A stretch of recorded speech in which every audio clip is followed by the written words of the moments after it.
Have you ever been hurt? Do you know pain? Well, I know pain. No, seriously, I actually know pain. I know pain so well, in fact, that I know Payne's last name, Perry. Payne Aloysius Perry. I know him so well that we have dinner together. He came by my house the other day. I cooked spaghetti and garlic bread, and with him, he brought this alabaster box, which he broke across my heart and spoon-fed me my tears. And so much I cried that the sodium made my blood pressure rise, and he took that broken box that consequently caused my broken heart, and he said, "Here, you put the pieces back together." I didn't think that was fair, because I'm looking at the pieces of this box and the pieces of my heart, and I can't tell them apart.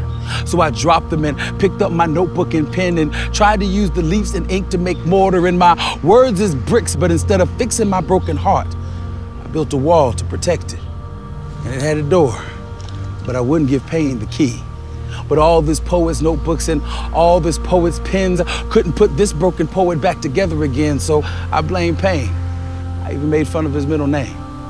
Then I saw himself in his own eyes as he explained that this wasn't his fault, because that alabaster box was my heart, and he was merely a byproduct obligated to show his face, because he actually got my heart from fate.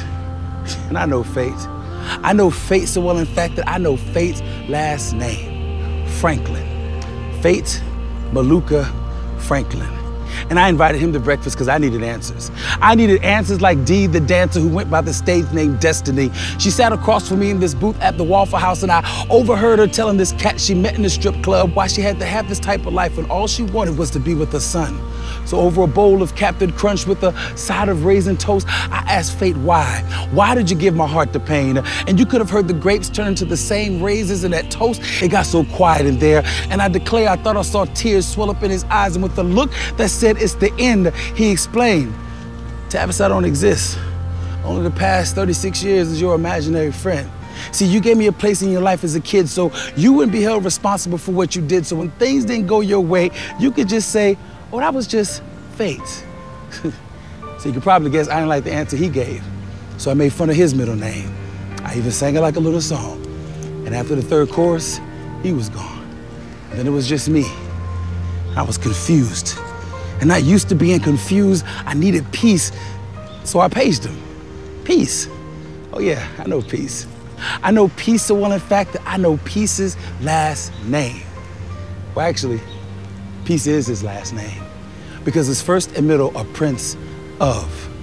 And the next thing that happened was like that scene in the movie, Don't Be a Menace to South Central while drinking your juice in the hood, where the two guys are standing next to each other, talking to each other on their cell phones, because when Jesus, that's Peace, answered, he startled me because he was standing right there the whole time.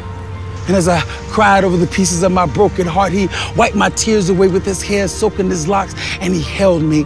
Y'all, he held me, and then he pulled back, took my face in his hands, kissed my forehead, looked me dead in the eye, and said, "Son, I'm gonna tell you like I told your boy Blues, Tavis, you're gonna be okay."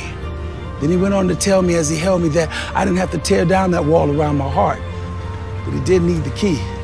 So I gave it to him, and he opened the door, picked my heart up off the floor, bits of it falling through the holes in his hands, but he caught them too and put them all into his side where those soldiers pierced him through on that cross on which he died, and then he pulled it out whole.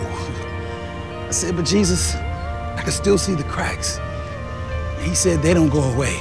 And I asked him about the pain that remained and my fate still in question. And he said, "Son, the cracks and the pain are there to remind you that you're still human, and you're gonna have to let go of fate, because only your destiny is real.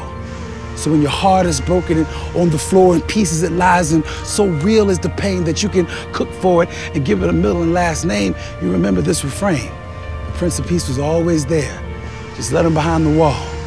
And if you don't know him, confess with your mouth and believe in your heart that God raised Jesus from the dead, because the potter wants to put you back together again."